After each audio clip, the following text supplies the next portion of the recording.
আজ মহান স্বাধীনতা দিবস। বিশ্বের বুকে লাল সবুজের পতাকা ওড়ানোর দিন।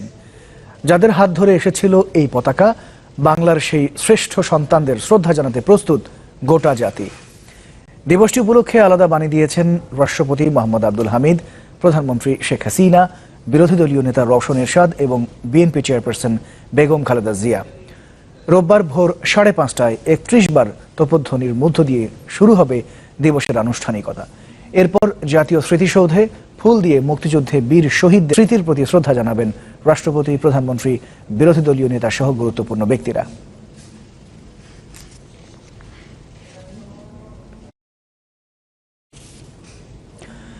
যতবারই এগুতে চেয়েছে অর্থনীতি, ততবারই পেছন থেকে টেনে ধরেছে রাজনীতি। স্বাধীনতার 46 বছরে এটি বাংলাদেশের বিবর্ণ বাস্তবতা। বিশ্লেষকরা বলছেন, দেশে এখনো রাজনৈতিক স্বাধীনতা আসেনি। আর অর্থনীতিবিদদের মত হলো, রাজনীতি সরল নিয়মে চললে দেশের অর্থনীতি আরো 1.5 গুণ বৃদ্ধি পেতে পারত, বাড়তে পারত প্রায় $136 বিলিয়ন। তারপরেও যেটুকু অর্জন, তার পুরোটাই সাধারণ মানুষের দুর্নিবার আকাঙ্ক্ষার কারণেই হয়েছে। সুকান্ত সরকারের তোলা ছবিতে আরো জানাচ্ছেন জান্নাতুন নাইম। এবারে সংগ্রাম আমাদের মুক্তির সংগ্রাম, এবারে সংগ্রাম স্বাধীনতার সংগ্রাম।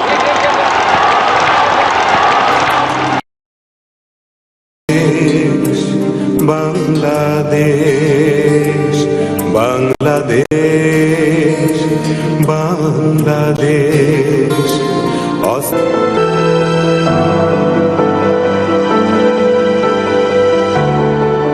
20 মিনিটের রাস্তা আপনার 1 ঘন্টা, 2 ঘন্টা, 1.5 ঘন্টা লাগতেছে।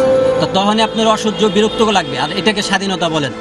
আমার কাছে স্বাধীনতা মানে যে আমি কিছু বাজাতেছি, এখানে আমি চাইলে বাইরেও বাজাতে পারি, এদিকেও বাজাতে পারি। আমাদের মধ্যে স্বাধীনতা হলো 3 বেলা 3 মুঠো খাবো।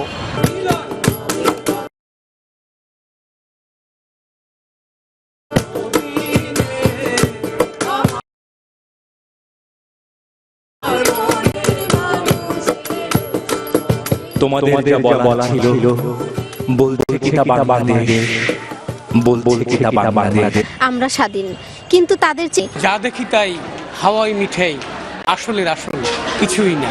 সমাজ ব্যবস্থাটা এরকম হয়ে দাঁড়িয়েছে যে অনিয়মটাই নিয়ম হয়ে দাঁড়াইছে। হ্যাঁ, আমরা দেশ হিসাবে স্বাধীন হয়েছি, কিন্তু আমরা আমাদের মতামত স্বাধীনভাবে প্রকাশ করতে পারি না। বর্জিত হয়েছে। ভোটাধিকারটা আসল আলোচ্য সূচি নয়। সাম্য, মানবিক মর্যাদা এবং স্বাভিচার, এই 3 মাপকাঠিতে 46 বছরে দেশের রাজনৈতিক স্বাধীনতা কখনো বন্দী ছিল জলপাই খামে, কখনো বা গণতন্ত্রের ছদ্মবেশী লেবাসে, কখনো আবার রাজনীতির বহুমাত্রিক চলক নিয়ন্ত্রিত হয়েছে দূর পরবাসে। কিন্তু যদি প্রশ্ন হয়, খামখেয়ালি এমন সব রাজনৈতিক সমীকরণ কতটুকু প্রভাব ফেলেছে অর্থনীতি, তখন অর্থনীতিবিদদের কথা সূত্র ধরেই বলতে হয়, শঙ্কা যাই থাকুক, সাধারণ মানুষের কাছে ভর করে দেশের অর্থনীতি এগিয়েছে দুরন্ত সাফল্য। গতিটা যদি রাজনীতি, প্রাতিষ্ঠানিক শক্তি এগুলো যদি আরও সঠিক হতো, তাহলে আমাদের বর্তমান অর্থনীতির আকার আরও $136 বিলিয়ন বড় হতো। বাংলাদেশের অর্থনীতির পরিবর্তনের গল্পটা যদি আমাদের লিখতে হয় সঠিকভাবে, নির্মোহভাবে, অবশ্যই সবচেয়ে বড় চালিকা শক্তি ছিল এটা, সাধারণ মানুষের এগুবার আকাঙ্ক্ষা।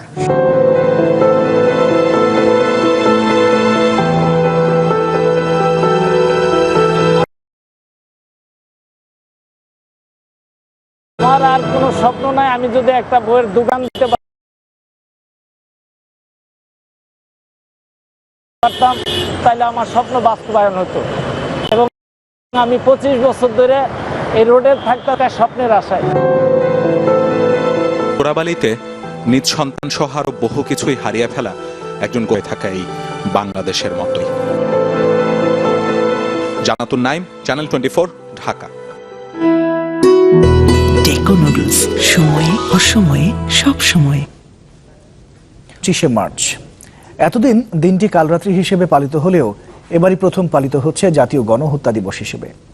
এ উপলক্ষে মিরপুর বাংলা কলেজে আয়োজিত জনসভায় আওয়ামী লীগ নেতারা অভিযোগ করেছেন, পুরো জাতি যখন শোক পালন করছে, বিএনপি তখন নীরব। আর সোহরাওয়ার্দী উদ্যানে আয়োজিত অনুষ্ঠানে মুক্তিযুদ্ধ বিষয়ক মন্ত্রী আকম মোজাম্মেল হক জানিয়েছেন, দিবসটির আন্তর্জাতিক স্বীকৃতি আদায়ে সারা বিশ্বেই প্রচার চালাবে সরকার। ভয়াল 25শে মার্চ 71-এর এই দিনে নিরস্ত্র বাঙালির উপর নারকীয় গণহত্যা শুরু করে পাক হানাদাররা। এবারই প্রথম জাতীয়ভাবে দিবসটি পালিত হচ্ছে গণহত্যা দিবস হিসেবে। মুক্তিযুদ্ধ মন্ত্রণালয়ের উদ্যোগে সোহরাওয়ার্দী উদ্যানে আয়োজিত অনুষ্ঠানে মুক্তিযুদ্ধ বিষয়ক মন্ত্রী জানান, দিবসটির আন্তর্জাতিক প্রচার চালাবে বাংলাদেশ। আমরা আন্তর্জাতিকভাবে এটা স্বীকৃতির জন্য ইতিমধ্যেই আমাদের পররাষ্ট্র মন্ত্রণালয় বিভিন্ন জাতিসংঘে দূত পাঠিয়েছেন। দিবসটি ঘিরে ঢাকা নেতারা দলের সাধারণ সম্পাদক বলেন, পুরো জাতি যখন শোক পালন করছে, বিএনপি তখন নীরব। গণহত্যা সেটাই স্বীকৃতির দাবিদার। 16 কোটি মানুষের একটি স্লোগান হোক। 52কে যেভাবে আমরা আন্তর্জাতিক দিবস, বাংলা ভাষার দিবস করে আমরা প্রতিষ্ঠিত করেছি, এই আজকের দিনটিকেও আমরা আন্তর্জাতিক গণহত্যা দিবস হিসেবে সারা পৃথিবীর বুকে প্রতিষ্ঠিত করব। এদিকে ঢাকা মহানগর দক্ষিণের আয়োজনে লাল বাণিজ্য মন্ত্রী তোফায়েল আহমেদ সহ কেন্দ্রীয় নেতারা। কেউ যদি বাংলাদেশের স্বাধীনতার এবং চেতনা মূল্যবোধকে ধ্বংস করে দেওয়া হবে। আগামীতে নেতাকর্মীদের প্রতি আহ্বান জানান আওয়ামী লীগের নেতারা। নাফিউল ইসলাম লিংকন, চ্যানেল 24, ঢাকা। ওকে গণ হিসেবে পালন করার পাশাপাশি শুরু হয়েছে এর আন্তর্জাতিক স্বীকৃতি আদায়ের তোড়জোড়, যেটি সম্ভব বলে মনে করছেন আন্তর্জাতিক অপরাধ ট্রাইব্যুনালের প্রসিকিউটর এবং সাবেক রাষ্ট্রদূতরা। পররাষ্ট্র প্রতিমন্ত্রী জানিয়েছেন, শুরু হয়েছে কূটনৈতিক তৎপরতা। সারওয়ার সুমনের রিপোর্টে বিস্তারিত। বাঙালি জাতিসত্তাকে নিশ্চিহ্ন করার পরিকল্পিত সামরিক অভিযানের নাম অপারেশন সার্চলাইট। তৎকালীন প্রেসিডেন্ট ইয়াহিয়া খান বুঝে গিয়েছিলেন, এই জাতিকে সত্যি আর দাবিয়ে রাখা যাবে না। তাই তার নির্দেশ মতো 71-এর 25 মার্চ রাতে ক্যান্টনমেন্ট থেকে বের হওয়া ট্যাঙ্ক আর সৈন্যদের লক্ষ্য ছিল স্বাধীনতাকামী জাতির প্রাণ, বসতি সব নিশ্চিহ্ন করা। এই কাল রাতের 46 বছর পর বাংলাদেশ সিদ্ধান্ত নিয়েছে 25 মার্চকে গণহত্যা দিবস হিসেবে পালনের। পাশাপাশি সরকার চায় এই দিনটিকে আন্তর্জাতিক গণহত্যা দিবস হিসেবে স্বীকৃতিও।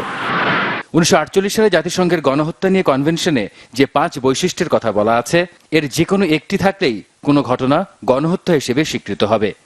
গণহত্যা বা জেনোসাইড কিন্তু শুধু হত্যা দিয়ে হয় না, অন্যভাবে সংঘটিত হতে পারে।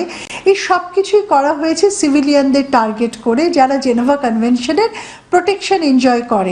সো এই ধরনের কাজ যারা করছে, এটি গণহত্যার সামিল। তবে স্বীকৃতি আদায়ের পথ যেমন সময় সাপেক্ষ, তেমনি কঠিনও। পাকিস্তান ও তার বন্ধু রাষ্ট্ররা গণহত্যার আন্তর্জাতিক বলে মনে করেন সাবেক এই রাষ্ট্রদূত। পাকিস্তান কখনোই চাইবে না এটা গণহত্যা দিবসে পালিত হোক বা স্বীকৃতি পাক, আন্তর্জাতিক স্বীকৃতি পাক। চায়নাকে যে ভেটো দেওয়ার চেষ্টা করবে, আমাদের ঠিক সেইভাবেই ওই রকম শক্তি নিয়ে, ওই রকম রোবাস্ট এবং প্রোঅ্যাক্টিভ আন্তর্জাতিক স্বীকৃতি পেতে যে চ্যালেঞ্জের মুখে, এর বাইরে গিয়ে কিভাবে বন্ধু রাষ্ট্রগুলোর সমর্থন পাওয়া যায় সেই চেষ্টা করা হবে। 71-এ আমরা যুদ্ধ করেছি পাকিস্তানের সাথে, এবং 71-এর অবস্থান বর্তমানের মতো ছিল না। এক এক রাষ্ট্রে এক এক ধরনের অবস্থান ছিল। সেই জায়গাগুলিতে বিশেষ করে আমরা এরকম কি হবে স্বীকৃতি নেওয়া যায়। দ্বিতীয়, রুয়ান্ডা, কম্বোডিয়ার গণহত্যা আন্তর্জাতিক স্বীকৃতি পেয়েছে। সারওয়ার সুমন, চ্যানেল। এবার বাংলাদেশ ইনফ্রাস্ট্রাকচার ফাইন্যান্স ফান্ড লিমিটেডের সৌজন্যে শ্রীলঙ্কা বাংলাদেশ সিরিজের খবর।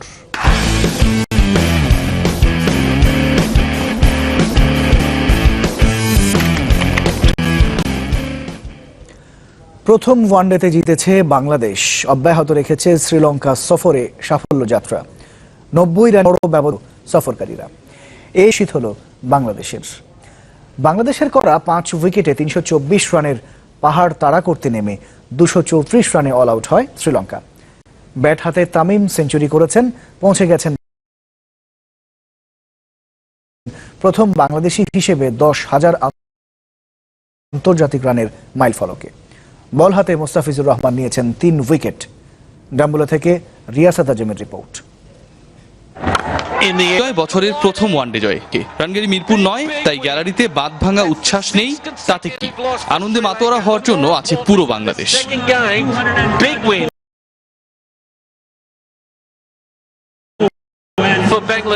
যে জয় আগমনী বার্তা জানা, তাই ধরা দিল একদম শেষ ভাগে 325 রানের পাহাড় সম টার্গেটটাই ব্যবধান করে দিয়েছিল ইকবাল।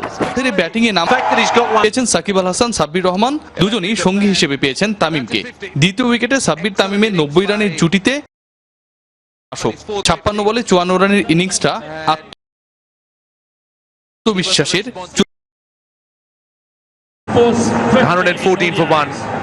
তামিম সাকিব জুটিতে এসেছে 144, শেষ পর্যন্ত 71 বলে 72 রান। রানের মাইল ফলকে পৌঁছাতকের দিন গড়েছেন রানগিরিতে সর্বোচ্চ ব্যক্তিগত ইনিংসের রেকর্ডটিও। রান পাহাড়ে চড়ল বাংলাদেশ। জবাবে শুরু থেকেই নড়বড়ে শ্রীলঙ্কা। তৃতীয় বলে মাশরাফি ফেরান গুনাথিলাকাকে 31 রানের মধ্যে নেই করেছিলেন গুনারা। থিসারা পেরেরার হাফ সেঞ্চুরি শুধুই অপেক্ষা বাড়িয়েছে অভিষিক্ত মেহেদী হাসানের শিকার। অভ্যেসে পরিণত হওয়া জয় এখন হয়তো খুব বেশি আবেগ তাড়িত করেন। সাগর পাড়ের কলম্বোর পর পাহাড় ঘেঁষা ডাম্বুলা। টেস্ট সিরিজটা ড্র হলেও ওয়ানডেতে লিড বাংলাদেশের, আর সিরিজ নিশ্চিত করতে নাজিম চ্যানেল পক্ষের অবহেলা আছে বলছে ফায়ার সার্ভিস। রহস্য উন্মোচনে